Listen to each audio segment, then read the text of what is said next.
Yeah, the calculations on that concrete were definitely accurate.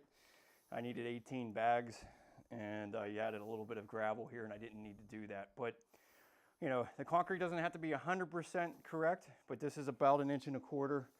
You know, I'm more sensitive about the shower and making sure I have a good slope here. You know, and then if we have to raise the floor, I mean, we'll evaluate it after we do the floor leveler. But if for any reason we needed to raise this side, it's not gonna be a big deal. At least you won't really have a big threshold. But my goal is just to get the river rock that we're gonna be putting down, you know, straight at that entry at the concrete level. So when they do laminate flooring or whatever they're gonna do in the future, it'll line up really nicely. But concrete is definitely the way to go, or to remove all of this. So now we have a nice, easy surface to work with. All right, next morning, let's take. All right, guys, so yeah, I'm really glad that portion of this project is over, even though it was, you know, I mean, it's definitely nice to be able, that's one thing about bathroom remodeling. I love to get into all these different facets of the project. But, you know, the concrete is definitely a skill. And if, you know, some of you might have noticed that that was a little bit wet. I definitely agree. Probably could have done a little bit better job on making sure that it was a little bit more of a dry mixture. But, you know, honestly, I still don't have it finished. As you'll be able to see here in a second, I have, basically, still in the space.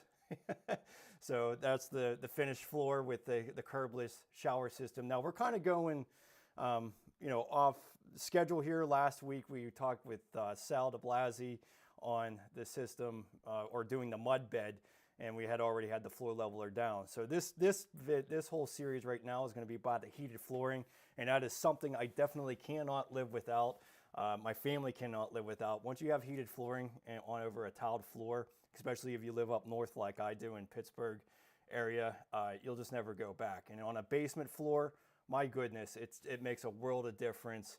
It's something that, you know, it's really worth the extra money. I would try to save money maybe on the vanity, or maybe some of your faucet fixtures. You know, this bathroom, we're going to actually be installing a really cool what do you call it? Exposed plumbing, antique brass type of fitting shower system, and I got it off of Amazon for like 140 bucks. Rather than spending, you know, $800-900 on a faucet, I ended up paying 140. So, you know, you could afford to get the heated flooring if you do something like that. And the system I'm going to show you is really simple, and it is actually quite affordable itself. But the first thing you want to do on a heated flooring system, though, is to prevent it from heating up the entire earth. Excellent labor. Glad to see you here. Thanks for coming in.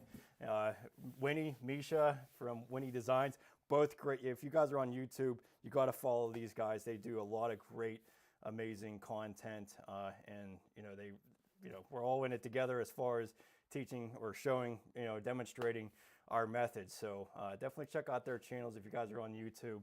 I don't see my Facebook chat yet, but we'll get into that. We'll get into the chat later if you guys have some questions. But basically, I have this outlined on a course. So let me show you on my course. I have everything up to the point of this part of the project. So I'm kind of building this out as I go and making sure that I basically get all the content and all the things that I want to have in my course. So if you guys were interested and you're actually going to be doing a basement bathroom, I highly recommend you jump into one of my courses. The DIY Geek membership will give you all of the courses that I have right now. I have 6 other courses, and this will be my 7th course.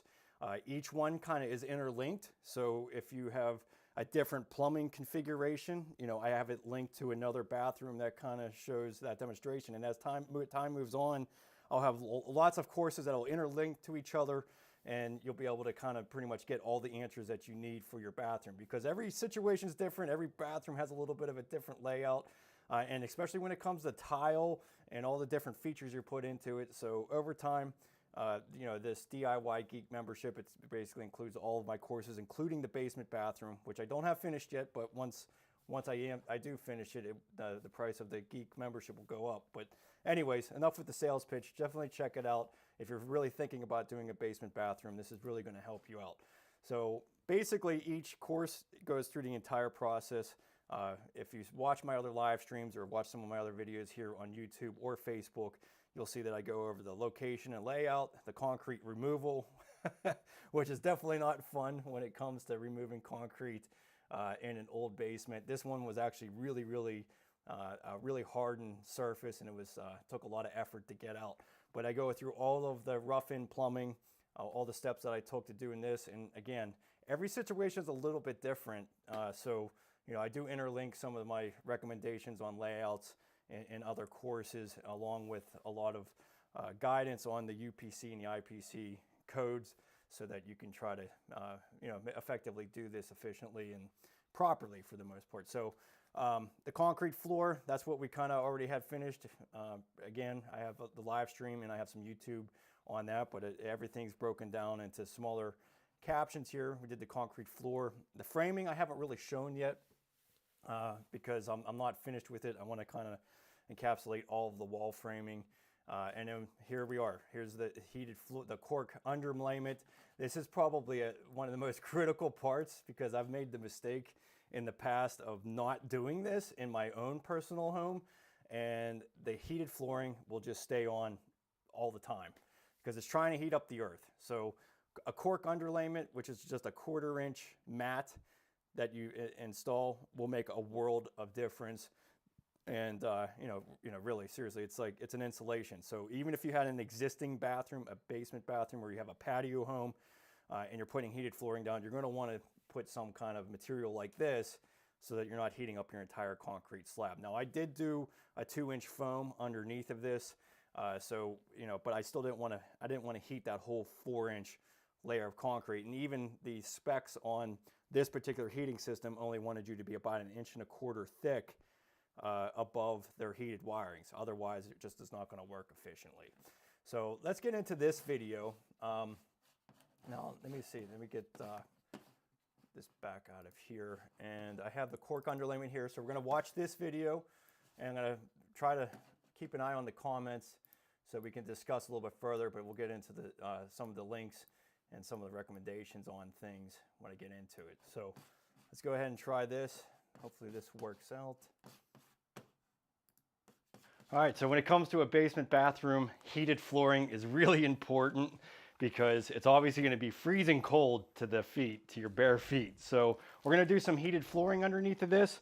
And the first step we're going to be doing is putting some cork underlayment on, which is basically going to be an insulation, so you're not heating up the entire earth. So let's go ahead and first install this cork membrane.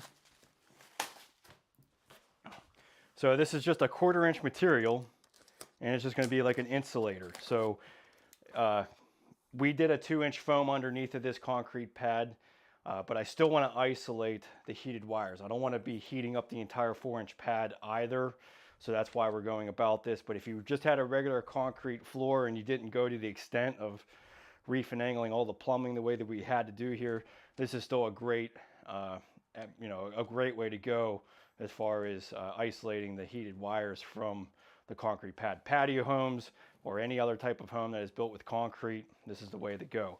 Because really, you're going to be wasting your money heating up that slab. You know, basically everything works off of the thermostat. So if the floor is not warm enough and the air temperature is not warm enough, it's just going to stay on all the time. And I've definitely learned that the hard way. My own personal home, I just went straight over the concrete, and it just stays on full time.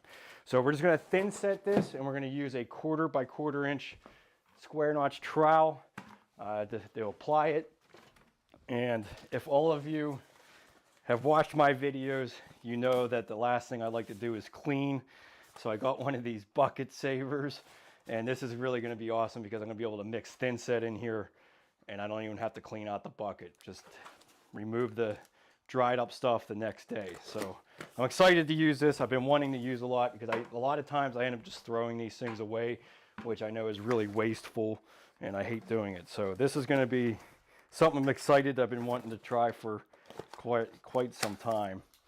Just going to speed up the process, and I don't have to do any additional cleaning. So it's basically just a rubber liner. It goes right in your bucket, and then yeah, if the thin set dries, you can just bust it out really easy. So we're going to be using a modified thin set. So we're going to be using Ardex X5 for this. Probably about a half a bag for this whole space. So 3.5 quarts of water.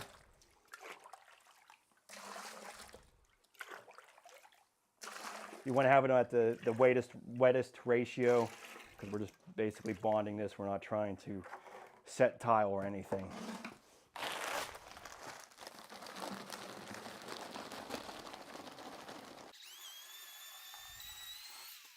Okay, so this cork just comes in 2x4 sheets. So it'd be really simple to embed this into place.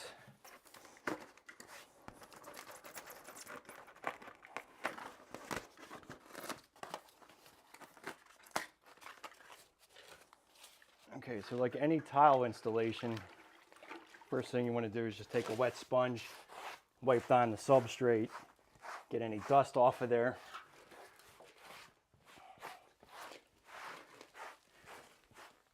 And then we're going to take our 1/4x1/4 square notch trowel and then take the flat side of the trowel and burn the thin set into the substrate. So this will make sure that we have a good bond with the thin set to the concrete.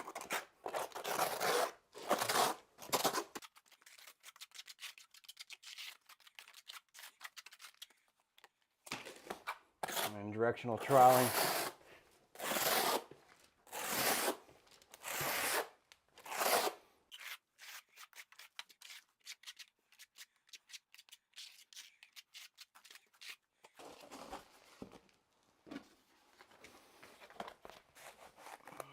Take your grout float and embed this into place.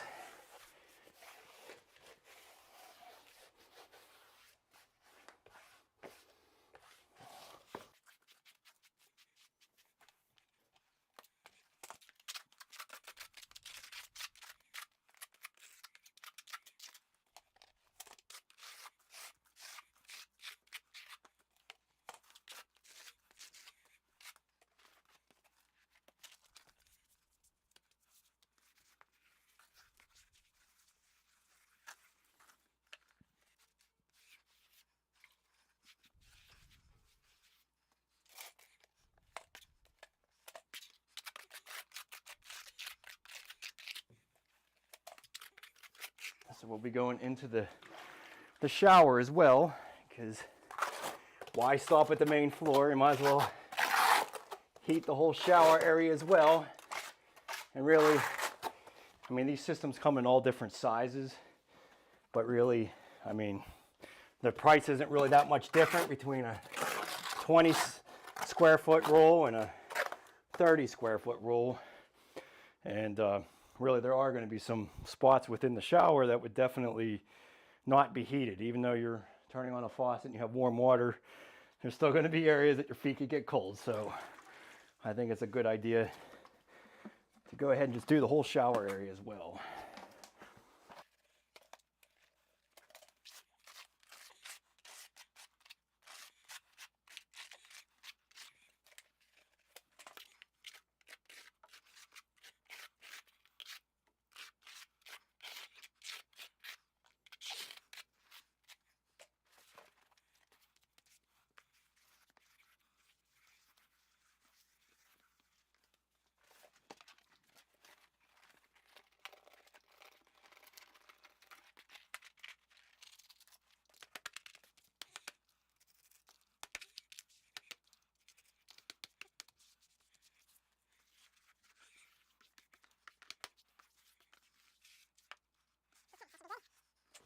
And I just give it a little bit of space around this drain, because we're going to be probably sucking that drain flange straight to the concrete level, not necessarily the foam area. Plus, when you do heated flooring, you need to have space all the way around here. You need to be about 7 inches away from the actual drain, so you don't necessarily need the cork tight around this drain.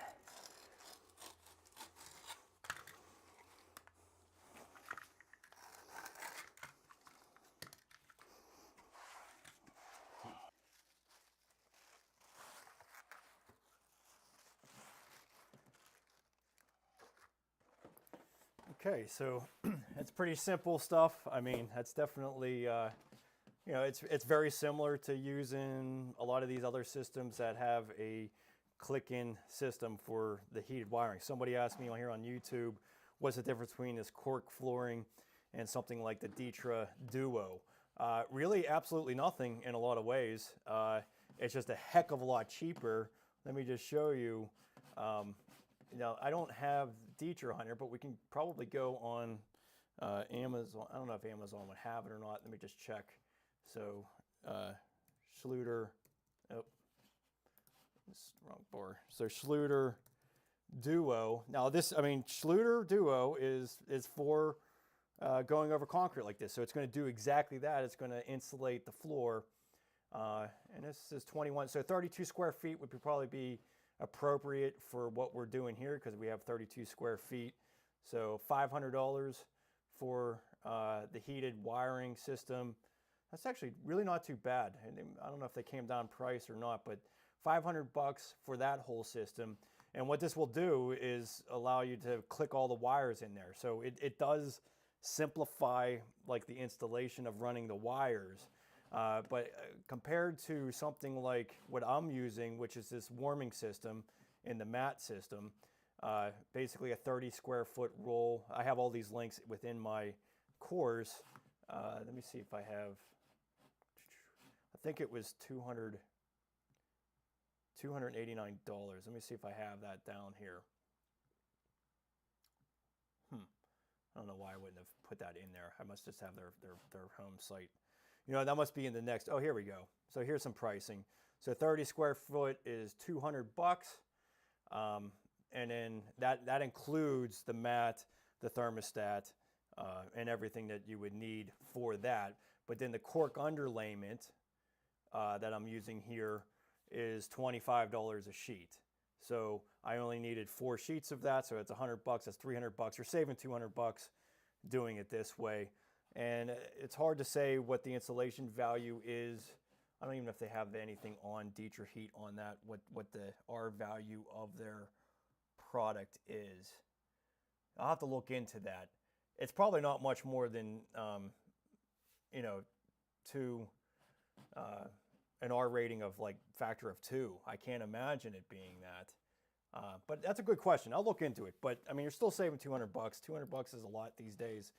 You need to save every penny on all these bathroom remodels because everything is costing a lot more money these days. So, but in my course, I always have all the links to all these products. But yeah, I'm going to look into the Ditra Duo a little bit, try to find out what the difference is or how much of a better R value it is. But that is definitely a way to go as well. I just find this, especially when I'm doing floor leveler. So I should mention is that I planned this so that I can have 1.25 inches of thickness of floor leveler over top of the heated wirings on the outside of the floor, and then I can pitch my shower to the drain, so I have a curbless entry shower. So if you were to do Ditra Heat, you would have to make sure that's on the top layer of everything. So it does kind of complicate things a little bit, and one of my big goals was to make sure that my floor going into the bathroom is all the same level before the tile. I didn't want to have any type of a rise into it. So, but you could have definitely easily done that with the Schluter Duo as well in this kind of scenario, and or been perfectly fine. But anyways, that's a good question. It's definitely something to consider. But I just actually, you know, I find this to be just as easy to install. So we got those links to the warming system and all the different sizes, and that, like I was mentioning, you know, the reason I'm going under the shower is because it does kind of get cold in some areas, and the hot water isn't always warming everything up. But really, at the end of the day, it's not really that much of a difference in price. I mean, you got a $20 difference between, you know, a 30 square foot and a 20 square or 25 square foot roll. So $20 for every additional 5 square feet. You know, I figure you might as well just go ahead and heat everything, and it should, you know, I know it's in my shower. There's definitely cold areas of it. It's kind of nice to have it all heated for sure. So, but within my course, I basically just kind of go over the entire layout, give you some pictures and images of things to remember, and then links to go back and review some of the other portions of my course. But yeah, the bucket saver, if you go here, I do have a link. You can save 10% on this thing. I thought this was a really great idea. They actually sent it out to me a few months ago, and I never really opened it up till now. But I do go through a lot of buckets. I was trying to remember how many buckets I have probably thrown out in my career. And I really primarily just was focusing on bathrooms since 2008. Prior to that, I was kind of doing everything. And a bathroom I would have occasionally, but 2008, I just did one after another, after another, after another. So I'm estimating I probably threw out 2 buckets a week for at least 10 years. So that's like 2,000 buckets. That's pretty insane. So yeah, you know, I wouldn't believe that this bucket liner is going to probably last 200 buckets worth, or is that 2,000? Yeah, I don't know. That's a lot of buckets to be thrown out. But if you use my code bathroom remodel, you'll get a discount, 10% on that. It is a little expensive. I mean, 80 bucks, 90 bucks for that thing is a little aggressive. Now, I'm also using Art X5. This has always been my favorite thin set for modified thin set. You do want to use a modified thin set to adhere the cork membrane down to, and obviously you can get that at the towel shop, but reasonably priced. But what I really love about it, it just has a long, really, really long pot life. So you'll get, you know, in my experience, it's always been like 3 hours. I could even take lunch and I don't have to worry about it hardening up on me. So definitely recommend using Ardex thin sets. Just always been my kind of go-to. So yeah, cork flooring, definitely going to make a big difference. Keep that from heating up the earth. And using a 1/4 by 1/4 inch trowel. Now, something that would have made it a little bit easier to embed this would have been a wood float. I obviously didn't do that, but if you had a wood float, it actually will glide over that a little bit easier. And then I'm just leaving a little bit of space around here because when I go to install the actual drain, I wanted that drain to be kind of right onto that concrete. So you can review that installation on my YouTube channel as well. I have the whole mud bed series in there as well. So, and I also have here, if you're installing Schluter Dietra Heat, now that's a different mat. That's just like a regular mat. You can check out my video tutorial on that on my Ultimate Curbless Shower course, because this is curbless.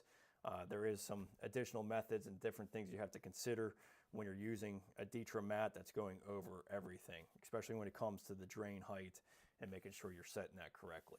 So, all right, so the next part is a very easy installation, especially when you have all the studs open like this, and that is in doing the electrical conduit run.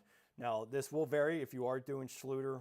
They do recommend you having, we'll get into this a little bit later too, but they do recommend having a separate conduit or a separate feed for the floor sensor wire.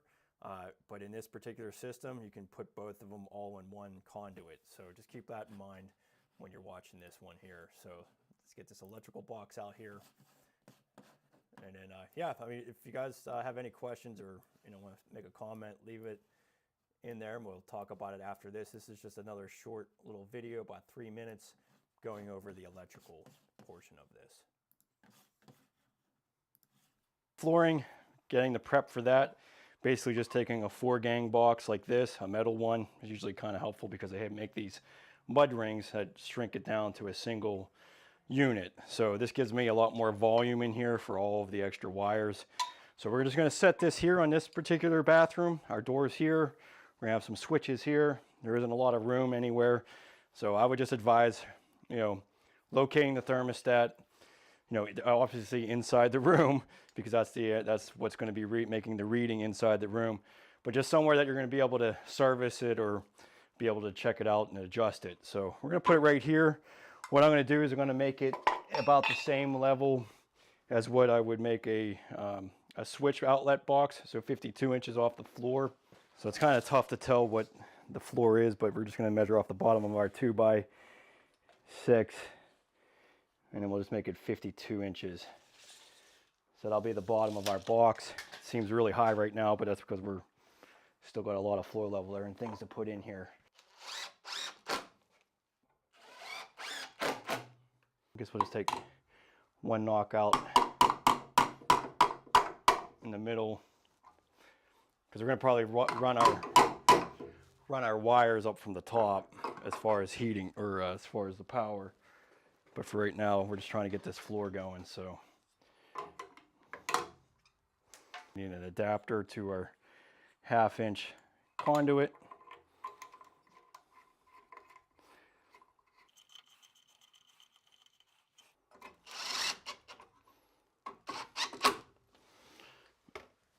Okay, since we're going to have about 1.5 inches of floor leveler, I don't really, normally I have an elbow on this so that it comes out, you know, below the base trim. But since we're going to be going all the way down about 1.25 inches, I'm just going to run a straight piece, just hold it up off the floor about a 1/2 inch or so, and then feed the wires up. So we really don't need the elbow. Honestly, the elbow is just going to make more work. I'm going to have to really notch out everything to make that work. So we're looking at,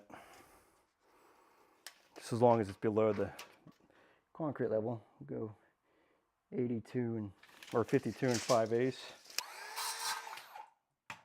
Okay, and then we're going to notch out our board here.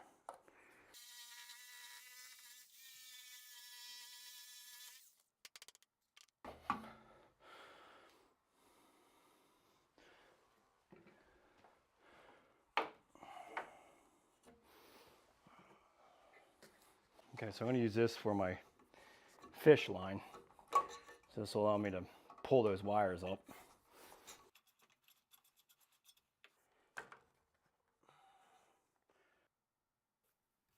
Oh, yep, that was it. I forgot I abruptly stopped that one. But yeah, just putting a fish line in there helps you pull those wires in. But yeah, the setup of that is really pretty simple. You know, really it's just a matter of placing that in the location that you get. Now this was a really small bathroom, only 4x8. And so we have it over here in the corner of the bathroom. So, you know, it works there. You're going to be able to address it, to be able to adjust it. But again, if you're going to be doing something like Schluter Dietrich heat, they're not going to want the floor sensor and the wires for your actual heated wiring all in the same conduit. So, but 1/2 inch conduit usually works just fine. It could be a little struggle if you were actually doing a lot of times. That's the other thing. A lot of these systems are recommending having separate wires for the shower area compared to your the main bathroom floor area. But you know, honestly, in 30 square feet, I'm not concerned, and especially since we're going to be waterproofing everything on top, I see no reason to buy a separate cable for just the shower.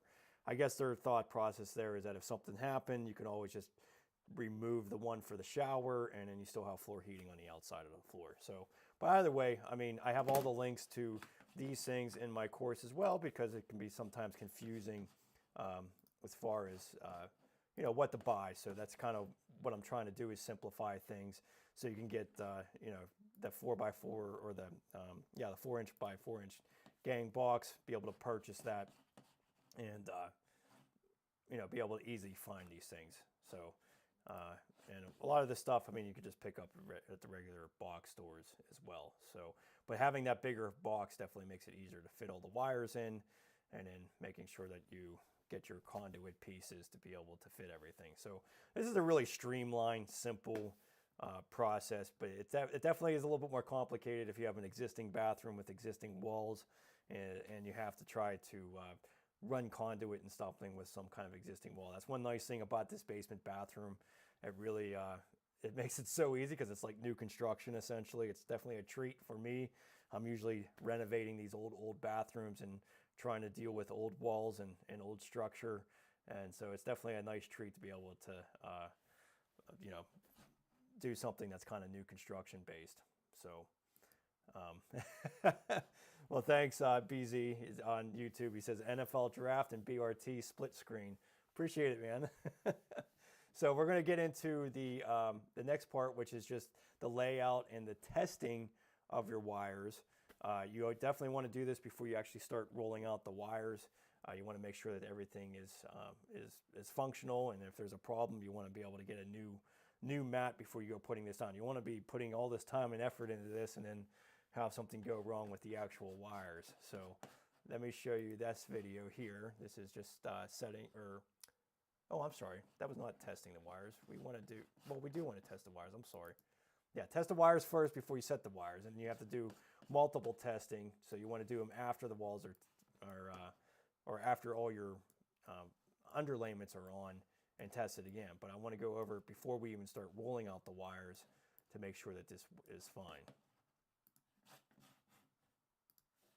I chose to use warming system is what it's called. And they come in two different types of systems. One is this rolled mat, so it's already kind of basically spaced out on this mat. The other one is just like a loose wire system. I went with this because it's going to be really simple. We just have a straightforward bathroom here, 4x8. This is a 30 square foot roll. Now, you do want to pay attention to the existing fixtures in your bathroom. You don't want this to be under a cabinet that goes all the way to the floor. This instance, we're doing a freestanding vanity, so it's completely fine to go underneath. You don't want it underneath of the actual toilet, and in any other type of fixture that's going to be permanent, that's going to be on the floor. Biggest thing is if you kind of trap the heat over the system, it can cause damage to the wires. So that's the main thing. Other than that, just stay 2 inches away from everything, from the edges of the wall. In this particular situation, it's really not that big of a deal because I'm not going straight up against a framing wall. It's basically down, everything's below the concrete level. That's what we designed this for the curbless system. So I am definitely getting a roll that's probably the maximum size that you would want for this space. But again, you just have to pay attention to the actual fixtures that you have and make sure you do those deductions before you buy a roll like this. They have them in all different sizes. I think every three square feet you can get a different size roll. But the first thing you want to do is basically test the wire before you even unpackage it. You want to test this thing, make sure that it's going to be functional and fine. This is a really simple little device, a multimeter. I really like these digital ones. I just bought this today. Thought it was great because it's really foolproof. There isn't a whole bunch of different readings on this. It's just an ohm reader, and then you're just testing to see if you had any ground interruption on it. So just literally just power it up, press the ohm button. Okay, so it's going to say open line when you don't have anything touched to it. And then all you're going to do is take the leads out. So you can pull your leads out. Like I said, don't unpackage it. Just like literally test it at this point, because if there's a problem, you know, they're going to replace it for you, send it back to them. Hopefully you don't have that issue. But I do, every time I get this in my hands, I actually test this to make sure that it's good, because, you know, the day that I want to do this, I don't want to have problems. So on each tag is going to have a specific ohm reading. So the resistance range on this one is between 22 and 48. So all we do is simply take each, there's a red and or a black and a white wire. You just place the ends on each side of this and then get the reading. So we'll see. Maybe I'll just have you zoom down on that because I can't hold it at the same time. So just basically put them together and find out what that reading is. So we got 31.5. That's in between 22 and 48. So we're in good shape. That's all you got to do. So that's test 1. Test 2 is just to put this on this little buzzard. So that little buzzard would ring. So if there was some kind of ground interruption, that would signal it. So all they're going to do is take one lead in the ground. If you hear a sound, there's a problem. If you don't, you're good. Same with this one. So like even if I did both of these wires, these are all connected together, you're going to hear a sound. But you're just testing the ground, making sure that there isn't any nicks in the wire that cause that. So there's no sound, we're good to go. So that's all the testing that we need to do on this. The only other thing you need to do is grab the actual floor sensor. This sensor is going to be what tells the thermostat how warm the actual floor is. And again, that's the reason I ended up doing this cork membrane, because it is kind of evaluating the air temperature and the floor. So if you're trying to heat up the earth, you know, the floor is never going to be warm enough, and it's just going to stay on all the time. So that's where that cork membrane will make a big difference for this. So the thermostat is going to be Wi-Fi, very simple, but all we need to grab out of here is the floor sensor. So it'll come with a floor sensor. You know, and a lot of guys recommend getting a secondary floor sensor just in case this one went bad. That is really not a bad idea, and I really should order a couple of these, because if this goes bad, your whole system doesn't work. And you know, once it's embedded in the tile, it's quite a chore to replace it. But these have been known to go bad, so that's why some guys do put a secondary one in, and I do advise that. I wish they would just actually just give you a second one. That would be kind of nice. Okay, so then we just take this guy out. Okay, so you need to be between 8,000 and 14,000. So 8 and 13. So we got 18, we got 14, 5. Now this is all going to be adjusting for the air temperature. So it'll fluctuate depending on the air temperature. But we're good there. We got 14. Good to go. So that reading was a little bit higher than what they're suggesting. The ohm range is between 8,000 and 12,000. I actually did call warming system to double check that, and they mentioned that the resistance goes up when it's a really cold. So the colder it is, the higher the resistance. It was about 60 degrees in this space, so that's probably why I had a little bit of a higher reading, but they said no worries. Also, if you use your fingers to actually touch the wires with the ends of your multimeter, that can fluctuate as well, but we're all within like 10%, so we're good to go. But ideally it's nice to be able to see the 8 to 12. We'll test it again when the room is actually warm, and I'll show you that it actually does work out to be okay. But getting an extra floor sensor makes a lot of sense. Highly recommend it. I'll probably be doing that in the future as well. So yeah, it's still cold here, actually. It's still probably 60 degrees in this room right now, which is unbelievable. And yeah, I was definitely getting a higher reading. It does slightly concern me. We're gonna be actually warming up this room tomorrow because I want to do some foam spray insulation on that back wall, and it needs to be like 70 degrees in here. So when I get this whole room warmed up, I'm gonna test it again. But yeah, you know what, 25 bucks for an extra floor sensor makes a lot of sense, and would definitely give you extra insurance. You would just basically, you wouldn't connect it to the thermostat, you just have it sitting in the box, and if something ever went wrong someday, you know, you can just reroute it. Now Schluter actually does provide an additional floor sensor when you buy their system, or at least I remember them used to having that. So it's a smart idea, and it's worth the extra 25 bucks for sure. So if you're doing this for a client, you know, it'd be a lot less stress, because, you know, the other, after you have everything tiled, you're gonna have to bust up some tile and get a floor sensor into the floor somehow, and that's gonna be really, really painful to do. But yeah, Misha was asking me what's this the difference between this system and maybe the Stratamat system, which is very similar to the Schluter system. Honestly, I don't actually know if maybe correct me if I'm wrong, Misha. I don't know if Stratamat actually has a insulation membrane for theirs, like the kind of like the Schluter Duo. I'm not really sure, but yeah, no, their underlayment is just as fine. Again, I think it's just more expense, so you're probably still spending $200 more for the whole system. And I can't imagine either one of those systems actually insulating better than the cork. The cork is 1.5 R value.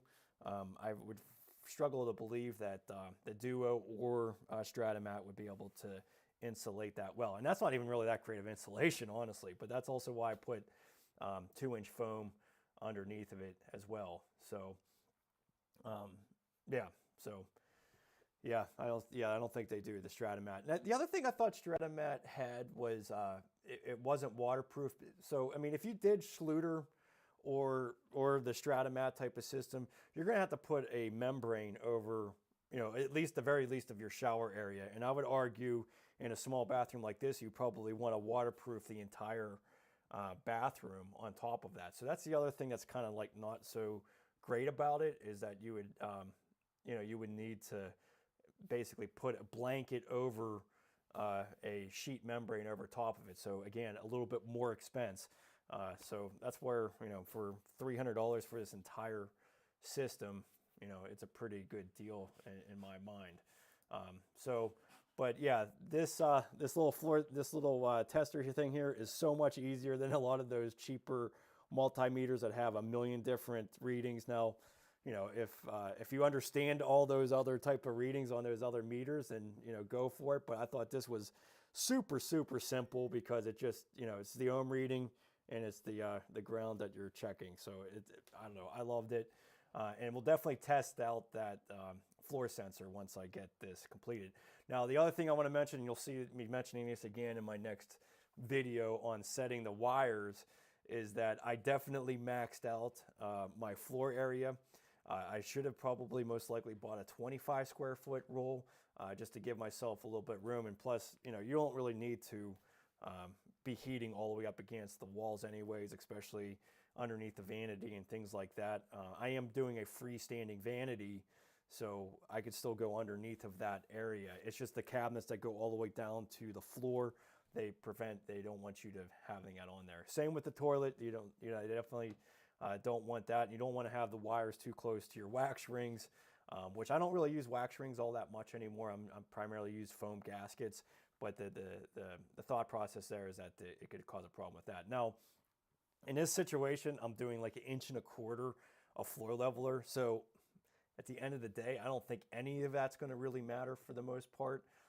But you do want to stick with their rules. You don't want to be putting it underneath a bathtub or something that is going to be capturing the heat and not allowing it to work. I guess ultimately it's going to be a problem with heating up an area too much. So this is our ultimate bathroom layout, and as you can see, I have a freestanding cabinet, so that's not going to have any problems with it.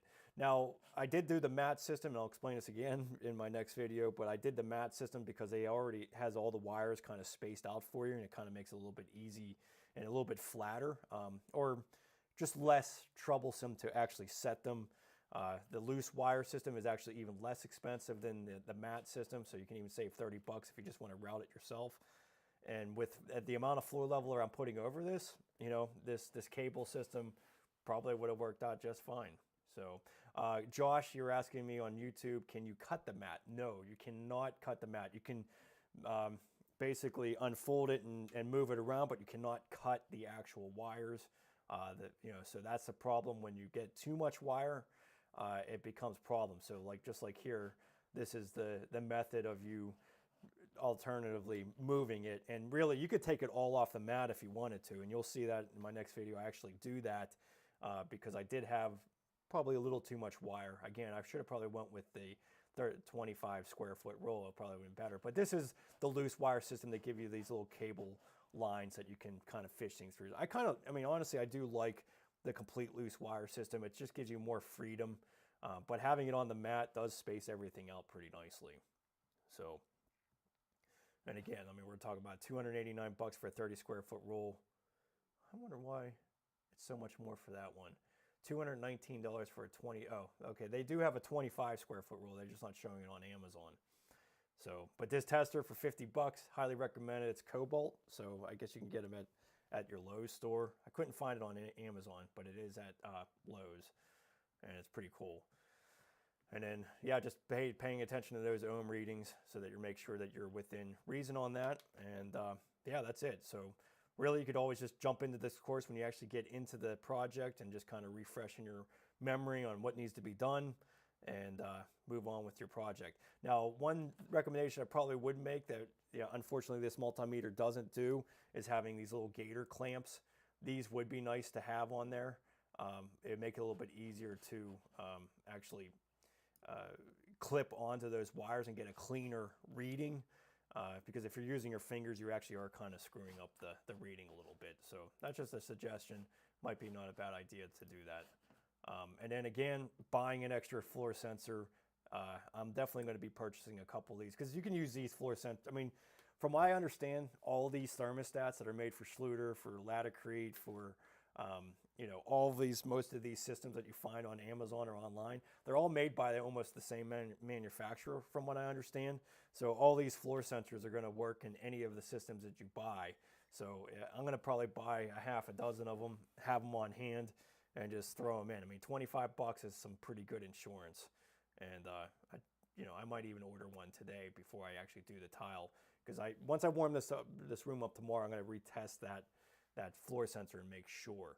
But the testing that you want to do is when you first get it on the roll, just like we did here, after running and routing all your wires. So after you get everything set out there, you want to test it again, make sure you didn't screw anything up, and then after you're done with your floor covering.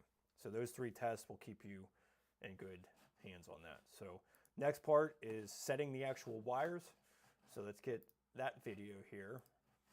And I'm always doing it off of my screen here because the online version is kind of slow with me doing everything online here because I'm streaming 2 different places and it's kind of taking up a lot of bandwidth. So, all right. So let's watch this one. This one is just setting the wires. Pretty simple, but again, pay attention to what you're buying. Don't get too big of a size roller. You're going to be fighting yourself, and you really can't. You can't really hide it. There's no place to take extra wire for the most part. Okay, so now we'll go ahead and roll this out, and now we know that this is good.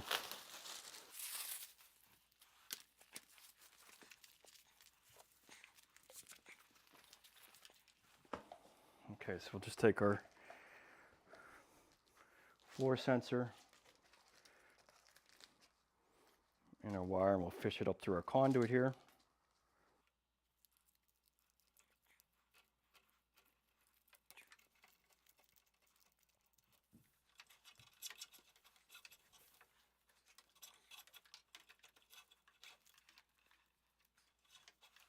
You do want to keep this tag on there, because so if somebody wanted to service this later on at some point, they'll at least have all the ohm readings in there.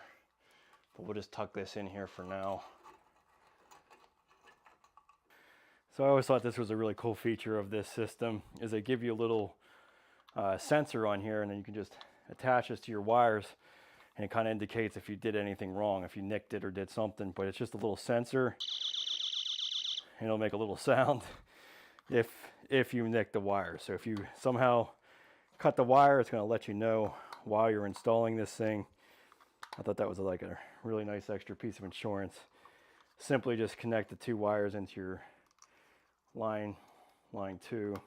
So just make sure the power's on, and that'll make a sound if something were to go wrong. Okay, so we'll just put this floor sensor behind here for now. Biggest thing here is you just don't want to have this cold splice or anything above this cold splice coming up. So this little guy here is the cold splice. So we'll tuck that in over here. And this has a double-sided tape on it on all 3 of these strips that will just kind of help hold it down into place.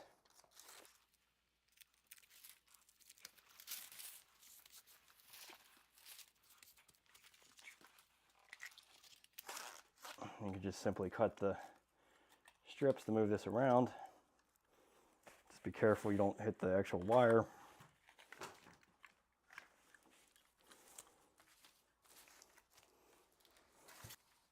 Okay, so then this guy will have to kind of keep the wires away from here a little bit. So we're going to kind of pull some of this off of here. I should just do something like that. Just hot glue this here.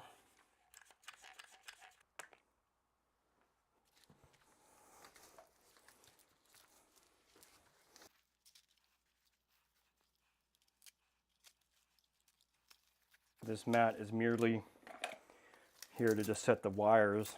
So since we have excess on here and I'm going around the toilet a little bit, we're just going to pull all of this off of here and then kind of freely run it.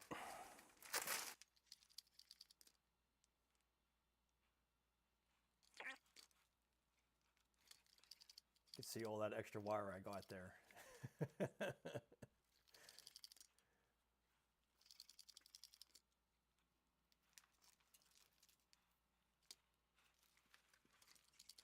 So you do want to be like 2 inches away from the wall with wet glue when you're doing this type of situation here. So, yeah.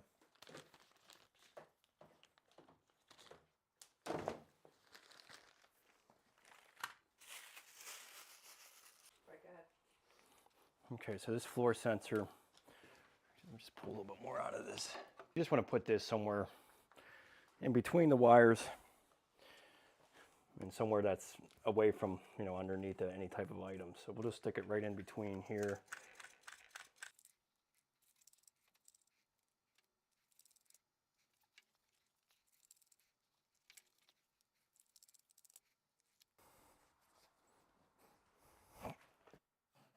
Okay, so there it is. That was pretty tight, no doubt about it. I might even be under some of those minimums. I do want the spacing to be 3 inches apart. I think some of those areas might be a little bit close, but again, I have about 1.25 inches of floor leveler putting over top of this. It's going to be really well encapsulated. And you know, that little tester thing that they have, that loudmouth, is definitely pretty cool, but I would have preferred them having an extra floor sensor. I think it would have made more sense for the kit, because you could really use that loudmouth thing on every system from here on out. I don't really need an extra tester like that, because it will last. So, but yeah, it's as simple as it gets. I mean, the mat system definitely keeps everything nice and flat. Not that I really needed that in this situation. Again, I'm putting 1 inch of floor leveler over it. So, you know, it's not that challenging just to have that loose wire. That's where the challenges do happen, is if you're trying to, you know, basically keep everything like 1/4 inch of floor leveler, or, you know, you can even thin set this too if you actually wanted to. You can thin set the whole mat down and then thin set right over and lay your tile. I don't personally like doing that. I find it troublesome to get a nice even layer that way.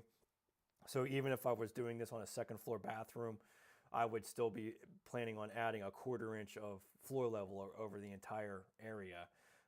And so, you know, that's where the importance of keeping those wires nice and tucked. And I'll just tell you a quick story here of a bathroom that I've learned things the hard way. So this was, boy, this had to be at least 10 years ago now. Well, maybe not 10 years ago. I don't know. It's been a long time. So fighting these wires and keeping them from coming up out of the floor, I thought it was a good idea at the time to use staples. So I stapled them. I didn't pinch. I guess I pinched a lot of it, but I used, you know, like one of those little staple guns, just kind of like you put your Christmas lights up with, you know. And I did this in a bathroom that was, I think it was a $40,000 bathroom, 38. I can't remember now. It was pretty high up there. It was very, very expensive bathroom. And so I stapled the wires because I wanted to try to keep that floor leveler at 1/4 inch thick. And I tested everything. Everything tested out fine. Everything worked. It took 1.5 years, and I got a call back from the owner saying, "Hey, my floor heating doesn't work." And I was like, "Really?" And so I went and checked it out, and the ohm reading was, you know, completely open line, like it was severed. Like there was like the floor heat was just completely ruined. There was no you know, continuity here going there whatsoever. And it had to be one of the staples. What my thoughts are is that over the year, from, you know, being really cold in the winter to being hot in the summer, the expansion and contraction of things, those staples ended up severing the wire, and I had absolutely no idea where it was at. So you know, what I had to do, I had to drop the kitchen ceiling. I had to take out the whole kitchen ceiling, and I ended up buying a heated flooring system that allowed you to put it underneath the floor joist, underneath of that upstairs bathroom. It took me a good solid week of labor, and it cost me quite a bit of money. But I got it done, and the customer is happy. It still worked for them, you know, the heating system. But what a nightmare. What a nightmare. It was a really stupid thought, and no manufacturer would ever recommend you stapling anything into place, just so you know. So I learned the hard way on that. So basically, lesson learned is just get a hot glue gun and glue that mat into place if you're needing to move things around. So that was just a short story on that. It was an absolute nightmare, though, and I felt really really stupid, honestly, at the end of the day, that I did something like that, and that I didn't really think that through. Like that was not going to be a problem later on. So,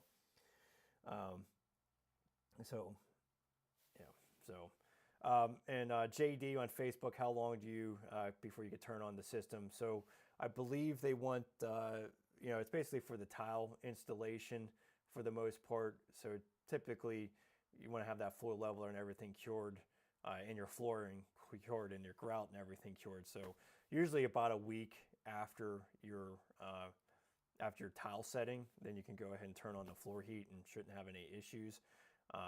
And I think Schluter, Dietrich, and those guys, they all say the same thing, about a week.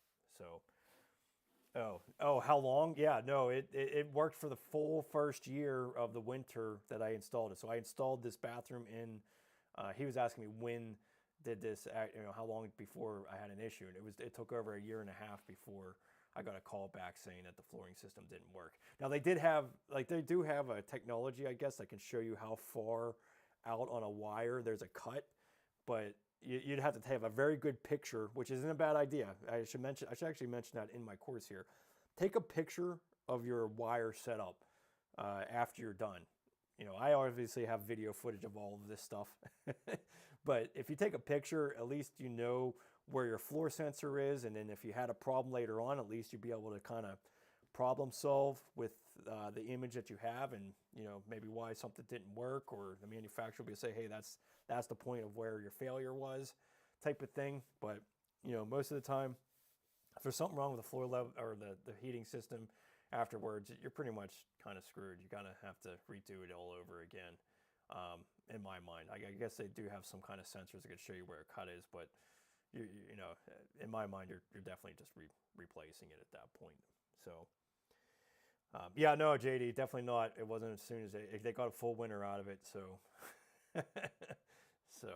but yeah, keep that ohm reading tag in there. So these are just a couple reminders, because my big thing about these courses is I don't want you to have to go back on YouTube and find the part that you were confused about, or you needed to find the part of the video, or even in my course, I don't need you to watch. You don't need to watch another 4-minute video just to explain one portion. So that's why I kind of break this down in this actual tutorial. So you can just flip through here and say, oh, okay, so this is how you turn the mat, or a lot of this stuff you're going to have in the instruction manual that you actually get. So it's not like I'm showing you some different method here. This is actually what the installation instruction is, but I just know everybody learns in a different fashion, and you don't really necessarily want to buy a system that you haven't been well read up on. And I think a lot of the people that buy into courses like this are planners, and I think that's a great thing, because there's a lot of money that goes into these bathrooms. This little basement bathroom I'm doing right now, this 48 or 32 square foot bathroom, it's going to be $9 grand in material by the time I'm done. I might even be a little bit more than that. So it's amazing how much money you can get wrapped up into one of these things. And we're not doing anything completely extravagant. I mean, obviously, maybe some people might consider the heated flooring extravagant, but on a basement bathroom, I think it's worth the budget to have in place for sure. So, and then maintain 3-inch spacing, which I might not have demonstrated ideally here, but at the end of the day, it's not going to be a huge deal. So, all right, so the next portion is actually the floor leveler. This is going to be the simplest part of the project, really. And yeah, this is gearing up for that curbless shower. I think if you're going to go through the pain of busting up your concrete and redoing a bathroom this way, you might as well make it curbless, especially in a small bathroom. It's definitely, you definitely have a lot, it just feels bigger, put it that way. Having a curb define the space definitely makes everything feel more crowded, and you definitely be able to visualize like the square footage you have outside of the shower. So I think curbless makes a whole lot of sense, especially, if you're doing a basement bathroom, considering it because maybe your parents are getting older and they need a place to live. Who knows?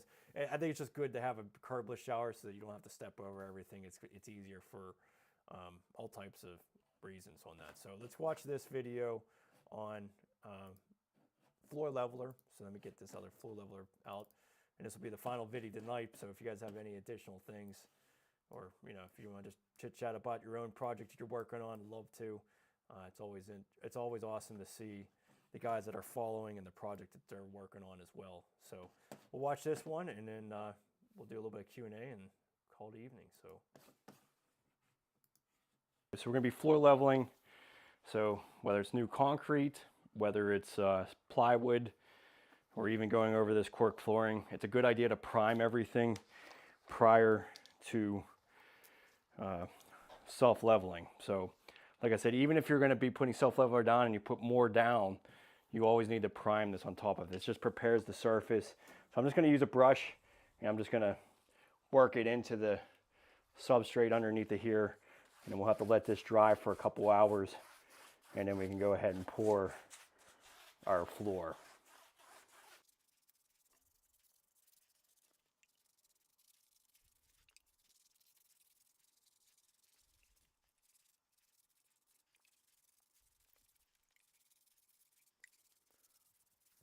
So, and it's questionable whether primer is 100% necessary over this cork.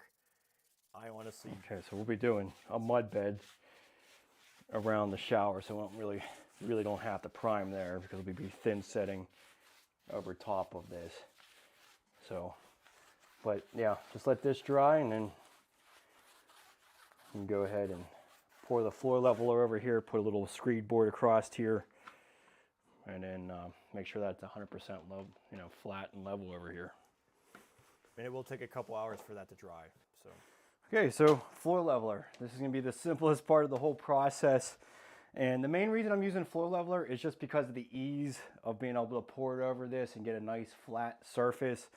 At this stage, being 1.5 inches thick like this, you can certainly do like a 4-to-1 sand mix, like the mud bed mix that we're going to be using for the shower. You could definitely float this whole thing with that. It would be cheaper, but the ease of just being able to pour this, boy, it really makes it pretty simple, and it makes it really nice and smooth. So I'm a big fan of the floor leveler. This is not a very big space, about 20 square feet really, because we're leaving out the area in the shower. So now that we're down below this concrete level, there really isn't too many things to seal. That's one thing about floor leveler. It loves to get into places and just kind of seep down into the floorboards below.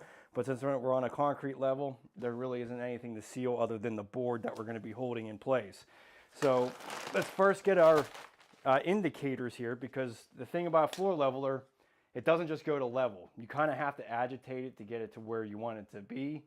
So you have to have some kind of indication of where your levelness is. So I got my laser here just kind of set at a random spot, and I basically want to be right off of my entry here. That's what we plan to do, was to make this nice and even with the entry of my door, so that when I put my pebble stone down, it's just going to be the thickness of that, and that's it. So reading this is we're looking about 6 inches. So I have a board here that I already cut down. Our whole shower area is going to be 35 inches to the basically the curbless seam. So we got this positioned kind of where we need it, and then you just want to double check with your laser to make sure that this is level. And you can also just put a regular level on here and make sure that that looks good. But we're at the right location, so let's just put a temporary holder here so that we can screw this into place and make sure it doesn't move. Okay, so the most important thing about floor heating or floor leveler is making sure it doesn't seep anywhere. So just want to make sure, I'm just using some acrylic caulk, caulking right up against this board, just so nothing that goes underneath of it. It's kind of like water, it'll find its way through, so definitely caulk that whole thing in. And then, like I was mentioning, you have to basically put some kind of indication and move this around. So we're going to use some tap cons. So I'm basically going to run some tap cons in a location over here. Now this is going to be straight onto the floor here, so I already know my indication of where this needs to go. I'm basically just filling straight up to that concrete level. But over here, I need some kind of indication. So I'm just going to put a screw over here, and then we'll be able to fill it up to that. Just measure off that screw. That's actually perfect right there. And you can put as many as you want for indication. So I might put another one over here. That's good right there. I might just do one more over in this corner, since I won't know what's over here. That's good. Okay, so floor leveler, pretty simple. A couple things that make it easy is using a 6-gallon bucket so nothing overflows. And the most important thing about floor leveler is making sure that you mix it to the right ratio. If you make it too thick, it doesn't like to level out very easily. If you make it too thin, you might be compromising the strength. So be sure to measure your water. We're about close to 6 quarts per bag. It's like 5 3/4. So measure it out. Make sure that you're getting about the right amount of water.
you just want to make sure you're hitting your screws, so just agitate a little bit. There's my screw there. And we want to make sure that we're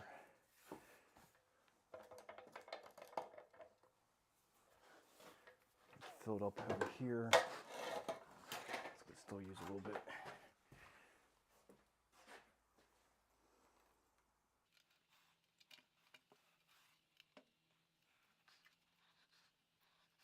Should be good. So 4 bags did it.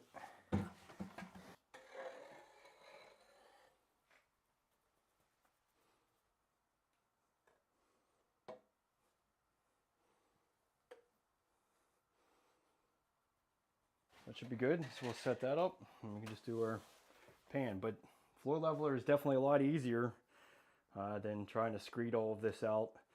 It just costs a little bit more to do it this way, but this is going to be an excellent surface to tile over and really be able to have a nice flat floor.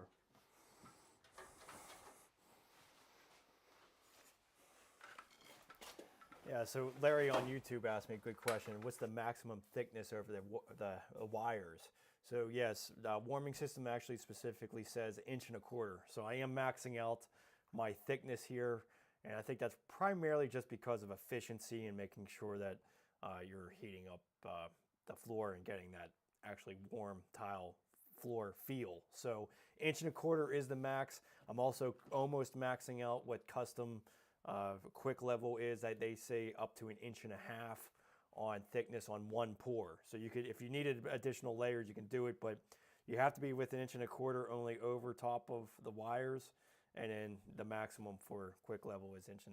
So you're kind of stuck with those two situations there. So definitely maxing out the whole system here. Great question, Larry. Thanks for asking. And yeah, floor leveler, I mean, ultimately it just makes the process easier. That took no time at all and got everything level. Screed mortar would have probably cost a third of that. I think 4 bags of screed mortar would have been $40 versus 30, 60, yeah, $120, $130 plus the primer. That's not cheap either, $20. So, you know, definitely 4 times the cost, but certainly a nice, easy system to put in. And I just use the custom.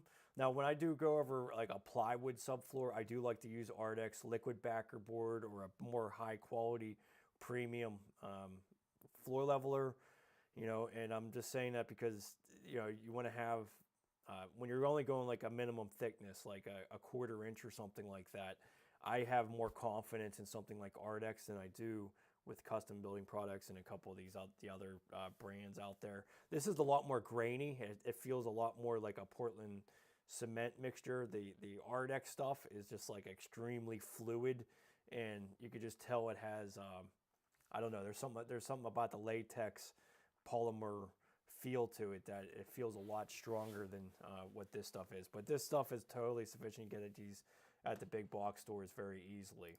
So but yeah, biggest thing about floor leveler is that it's not going to go to level. So you have to make sure you put those indicators out there. So if you're doing this on a second floor, same scenario, just put some drywall screws, make sure that you kind of reference a laser and make everything level. And one thing about floor leveler too is that, I mean, if you're doing heated flooring, you're not going to have this issue. But if you're trying to level out a bathroom and you say, if you're not even doing heated flooring, you can't just go to nothing. You're going to have to be at least 1/8 inch thick. So reference your high point at 1/8 inch and then set those screws everywhere else as indicators so that you can make sure that you have the level floor, because the floor leveler isn't going to go to level. You have to push it around to get it to where you need. So I do have the links to the quick, what do you call it, the level quick. So $37 a bag. Yeah, it's not cheap. I mean, basically 1 bag of this is the cost of 4 bags of the 4-to-1 sand mix. So, you know, it's all in how hard you want to work. And, you know, in this process, at the end of the day, I find it easier to pour a couple buckets of this than doing the 4-to-1 sand mix. What is that? This is at Lowe's, $25. Huh. I'm pretty sure I'm getting it for $10 a bag at Best Tile. Wow.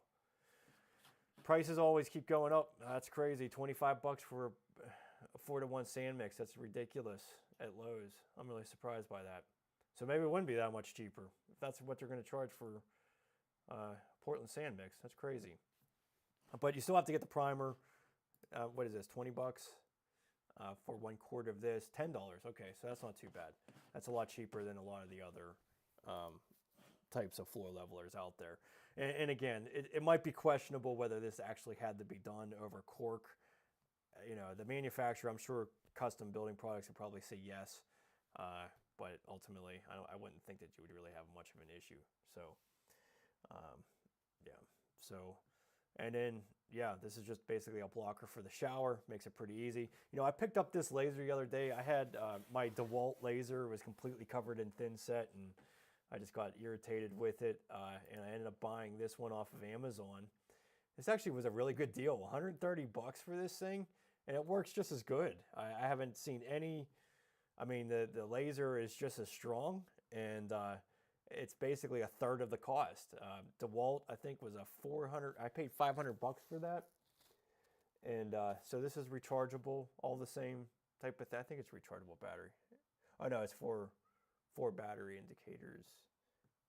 Was it rechargeable? I think it is rechargeable. So I actually haven't even charged it up. That must be why they give you that little cable for it. So it is rechargeable.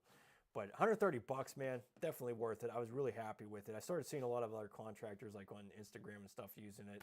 I was like, I'll try it out because I definitely didn't want to spend another 500 bucks on another laser, and it's definitely really well worth it. With definitely messy king with mortar. Yep, I am definitely covered in thin set most of the time. Somebody JD on Facebook comments about my messiness. A lot of people did say that too at the covering show last week. That's all right. I'll be the messy towel contractor. At the end of the day, it's just a matter of, you know, what things look like at the end. But, you know, ultimately I would like to slow down and make things look a little bit neater. But big thing about floor leveler is making sure that it doesn't escape into any cavities, especially on a second floor. I haven't had any major mishaps with that, but I definitely had a drop ceiling that I got a lot of floor leveler on because it found its way down through. So that's kind of painful. So make sure that you block off any areas that this can kind of go through, and then just indicate those lasers, making sure that everything stays level. Pretty easy. 6-gallon bucket will make a big difference. Another way you can do it is just do this little bucket trick where you just cut off the top of another bucket, and that'll give you that 6-foot or a 6-gallon bucket, because it's hard to mix a 50-pound bag in a single 5-gallon bucket. So if you have some scrap buckets around, cut the top off of one of them and then extend your bucket up. Makes a big difference. So I normally get the sand mix. Dustin says on YouTube that he usually gets it for 11 bucks. Yeah, I know. Lowe's 25 bucks is ridiculous. I have never seen it that high. And that should be the price. Should be about 11, 12 bucks. It's only, you know, it's just a 4-to-1 sand mix. I can't imagine why they would be charging that kind of money there. So, yeah, JD, I hear you on Facebook. He says, "Thins, that drives me crazy." Yeah, I've learned to ignore it, obviously. And I need to get some new tools because everything's covered in it. But most of the time it's just because I'm too much of a rush to get something done. And that's where I'm getting older, and I am going to be slowing down as far as not having to feel compelled to get everything done so quickly. So maybe someday I'll be the cleanest towel guy out there, but I'm not going to keep my hopes up. But measure that water. This is part of my course. This is why I like to have picture images of this so that you can refresh your memory. A lot of the people that are going to be buying these courses are planning ahead, and they want to just know how to go about doing this stuff before they get into it. And you're going to forget things, and you're not going to want to have to watch another 7-minute video to find out those answers. So you buy the course, it's going to have this on here. And then at the end of the day, if you have any additional questions about your own specific bathroom, this is the place to get in contact with me on, because you can leave a comment at the bottom of any one of my tutorials, and it actually will really help out the course as well, because if you have a question about your own bathroom, somebody else might have the same situation, and then when they're in this tutorial, they go like, "Oh, okay, so he answered that." Really works out tremendously. So I'm really hoping the more people that get into this type of course, the better, and over time, the more value they'll be able to get out of it. And best thing for me is that I'm not wasting my time answering questions that are just getting repeated over and over again. Facebook's great for that, where you get one question and in 3 hours you're getting the same question. So if you're in one of my courses, you'll be able to, it's going to be on that specific topic. So if you're having problems with, how to go about putting that electrical box in, this is the place to ask your question, is underneath the electrical conduit area. And no, I meant to say, somebody asked me earlier on YouTube as well about a separate breaker. Yeah, you're definitely going to have a dedicated circuit for a heated flooring system. Any heating element, so even if you had a vent fan with like a heating element in it, that's going to have its own separate circuit, completely, nothing else connected to it, just its own breaker. So any heating element, if it's a jacuzzi tub, same thing, it has to have its own dedicated circuit. So this heated flooring system, you want to run a 20 amp line to, so a 12-2 line is sufficient, especially for this size floor heating. But you have to find out, like, how many amps your system is going to be using. But most bathrooms, a 20 amp line is going to be completely sufficient. So, yeah, so that really wraps up my tutorial tonight. And again, I mean, let me just find my bathroom remodeling teacher. So these are all my courses I have, and if you haven't really, checked any of them out, I mean, I have the tub to shower in 7 days. Okay, so I basically outlined an entire 5x8 bathroom renovation, got it all the way down to the studs, and I show you how to do that in 7 days. And I actually do it in real time as well, so it's not bullshit. It's actual, the way that I work and the way that I get things done, because everything's about a methodical method of getting something accomplished each day to be able to achieve the end goal. In bathrooms, there's always different things that you're waiting for, whether it's thin set to dry or when the grout and all these other things. So there's step-by-step ways of going about it, and I definitely highlight that in that 7-day process. So if you're a contractor, I think you'll get a lot of value out of it, because it'll at least give you a real good guidance on how to go about that. I also have a custom glass enclosure course. This is basically just how to go measure, order, and install your own custom glass. I have a regular custom tiled shower with a curb. I use the Weedy system on this one. And so this is a kind of taking out an old tiled shower, expanding it a little bit. So I have a lot of framing tips in there as well. And each one of these bathrooms have a different shower faucet, so each one is going to have a little bit of different method as far as that goes. I have a course on converting a tub to a walk-in shower, so a standard 5-foot tub, taking that out, putting an acrylic pan in, but it goes through the entire process step by step through the whole bathroom, how to reroute all the plumbing for it, gutted everything to the studs. And what was really fun about that bathroom, it was the old 1940s mud bed walls that were about 1.5 inches thick. Took an enormous amount of effort to remove them out. I think a lot of people that are buying these old homes have no idea what they're getting into when it comes to renovating a bathroom. So that's kind of why I created that course, to be able to help you out with, at least knowing what this is all about, knowing what you're in for. You won't get overwhelmed if you've seen somebody kind of demonstrate what's going to happen. It just makes it easier mentally to get through it, because there are going to be points in a bathroom renovation that you're going to be overwhelmed, stressed out, and concerned of whether you can actually complete the job or not. And that's where I'm hoping I can come in and support you and be able to show you the methods that have gotten me out of things. And sometimes when you're in that overwhelmed stage, if you have your family that's depending on this bathroom to be done, it can be very, very stressful, and it's going to be easy to try to give up on. So there's like a little motivational speech there, but you can get through it. And these old bathrooms are a struggle. They're not an easy job. It's not an easy career to get into, but it certainly is lucrative. If you get good at this and you can really get fast at it, you can really make some significant money doing this type of job, because there's not a lot of people out there doing it, because it is a difficult thing. But I have this ultimate curbless shower course. This really goes into 3 different types of shower systems that I've installed with the complete tile installation process. I will most likely be linking to this basement bathroom, because this is going to be a curbless shower as well. I might even just add that. But anyways, all these are kind of interlinked, and you can be able to purchase the DIY Geek membership that will encapsulate all of these courses for $200. And the price will go up over time, but it will provide more value, because every single course that comes out will actually be in this as well. So let me see, where is my, I have to go out as public. Okay, that's why.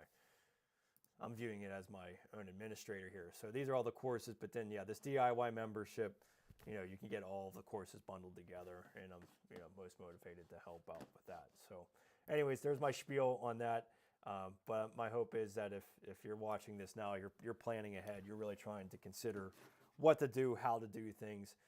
Our next steps for this bathroom is essentially doing some foam insulation on this back wall. We actually bought one of those kits that you buy off of Amazon, and I think that's really the best way to go about insulating a basement bathroom, because that foam is basically going to be kind of creating a vapor barrier as well. So no plastic, no nothing that's going to potentially create mold. So that foam insulation will just go straight up against that block wall, kind of seal it off, and provide a lot of good R value. So if I were to do a full basement bathroom, I would, or not bathroom, but a full basement remodel, I would account to try to get a foam guy come in and just, basically spray all of your walls, because that really is the best way to go about doing it. So, and JD on Facebook asked me about estimating. I don't have anything on estimating yet, and I'm planning on it. I just haven't got my head wrapped around how to go about creating a course on estimating. And in some ways, I almost have to find out, is there any implications to me giving advice on how to make money doing this? But that's the least of my worries. Honestly, it's just a matter of really honing down, and maybe I might just be creating a course that just goes over all the estimates that I've given out over the years and kind of highlighting the way to go about doing things. Not really necessarily giving you legal advice on how to set up a contract, but just kind of go about estimating things. And really, it does all come down to the labor rates and the amount of days that you're going to be installing things, and that will change over time, because you will get quicker at things, but you don't want to necessarily complete an entire tiled shower in a day and only get paid for 1 day's worth of work. So the pricing really does come into play, because you want to be you kind of want to be out. We need, the tradesmen need to be paid more. That's all there is to it. We need to be paid for, because we're doing a lot of work here that's skilled, and it takes time, and it's definitely a tax on the body as well. So I'll work on that. Hopefully you'll see that sometime in the future.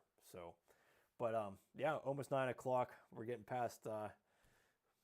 We've been out there for a while, but thanks so much for everyone joining me tonight. I really appreciate all the support, and I meant to say, even at the beginning of the video, give me a like on the video. It definitely helps out, and try to get more things out there. But I hope these live streams are beneficial to you, so definitely subscribe if you want to view more. I'm going to try to do them twice a week. Coverings was last week, kind of took a little bit of my time, but probably Tuesday and Thursday next week we'll get into more live streams. So thanks so much, guys. Have a good night. Thanks so much.